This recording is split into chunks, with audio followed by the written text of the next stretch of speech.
सभी को नमस्कार। जैसा कि आप सभी जानते हैं कि हम अपने इस चैनल के माध्यम से आप सभी को पीएम यशस्वी योजना एनएमएमएस राष्ट्रीय आय एवं योग्यता आधारित छात्रवृत्ति परीक्षा अर्थात राष्ट्रीय खोज प्रतिभा परीक्षा या फिर श्रेष्ठा प्रवेश परीक्षा से संबंधित पीडीएफ या फिर वीडियो के माध्यम से तैयारी करा रहे हैं। तो आज की जो हमारे नई टॉपिक है, जो हमारा नया टॉपिक है, वह है 1857 की क्रांति पर कुछ क्वेश्चन हैं।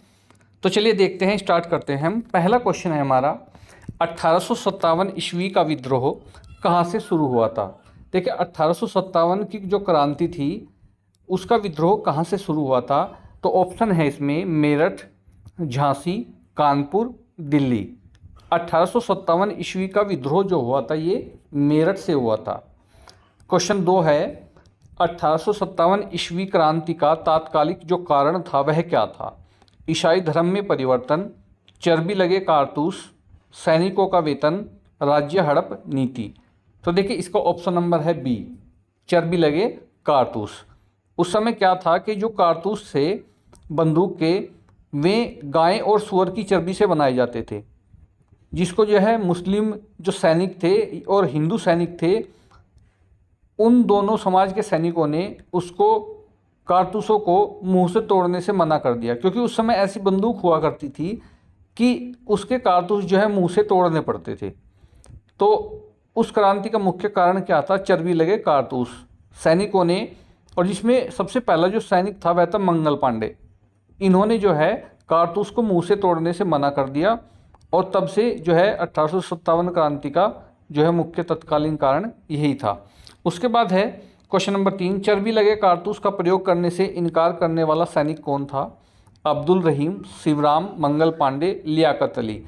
और जैसे मैंने अभी अभी आपको बताया कि चर्बी लगे कारतूस का प्रयोग करने से मना करने वाला जो पहला जो सैनिक था ना, वह था मंगल पांडे। इन्होंने इनकार कर दिया था कि हम चर्बी लगे कारतूसों को मुंह से नहीं तोड़ेंगे। उसके बाद क्वेश्चन 4 है, 1857 ईस्वी की क्रांति के समय भारत का गवर्नर जनरल कौन था। Lord Dalhousie, Lord Canning, Lord Mayo, Lord William Bentinck. तो देखिए 1857 क्रांति के समय भारत का जो गवर्नर जनरल था, ऑप्शन नंबर बी आपका सही है, लॉर्ड कैनिंग। लॉर्ड कैनिंग उस समय भारत का गवर्नर जनरल था। नेक्स्ट क्वेश्चन है 5, 1857 ईस्वी के विद्रोह में कानपुर से सैनिकों का नेतृत्व किसने किया था। लक्ष्मीबाई, तात्या टोपे, मंगल पांडे, कुंवर सिंह। तो ऑप्शन नंबर बी आपका सही है, तात्या टोपे ने जो है कानपुर से जो है सैनिकों का नेतृत्व किया था। क्वेश्चन नंबर 6 है, महारानी विक्टोरिया ने अपने घोषणा पत्र को कब जारी किया। 1857 ईस्वी, 1858 ईस्वी, 1856 ईस्वी, 1859 ईस्वी। तो देखिए महारानी विक्टोरिया ने अपने घोषणा पत्र को 1858 ईस्वी में जारी किया था। मेरठ में विद्रोह कब आरंभ हुआ।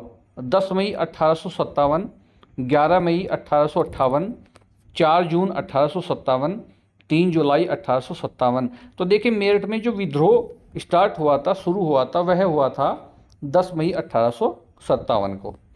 क्वेश्चन नंबर 8 है, आईसीएस की, या उस समय जो आईसीएस होते थे, आज के समय में आईएएस बोलते हैं, की परीक्षा उत्तीर्ण करने वाला प्रथम भारतीय कौन था। रविंद्रनाथ ठाकुर, सत्येंद्रनाथ ठाकुर, विजय गौतम, महेंद्र लाल। तो देखिए उस समय जो सबसे पहला भारतीय था जिसने आईसीएस की परीक्षा पास की थी वह थे सत्येंद्रनाथ ठाकुर। क्वेश्चन नंबर 9, भौतिकी के क्षेत्र में नोबेल पुरस्कार जीतने वाले भारतीय कौन थे। रामानुज, सीवी रमन, आर्यभट्ट, इनमें से कोई नहीं। तो देखिए वे थे, ऑप्शन नंबर बी सही है आपका, CV Raman. Next question, question number 10, Bharat में प्रथम रेलगाड़ी कब चली। 1835, 1853, 1837, 1854। तो देखिए भारत में सर्वप्रथम जो रेलगाड़ी चली थी वह चली थी 1853 में। उस समय जो भारत का गवर्नर जनरल था वह था लॉर्ड डलहौजी, और ये सर्वप्रथम जो रेलगाड़ी चली थी ये मुंबई के बोरीवली स्टेशन से थाने के लिए चली थी। इसकी दूरी 34 किलोमीटर थी।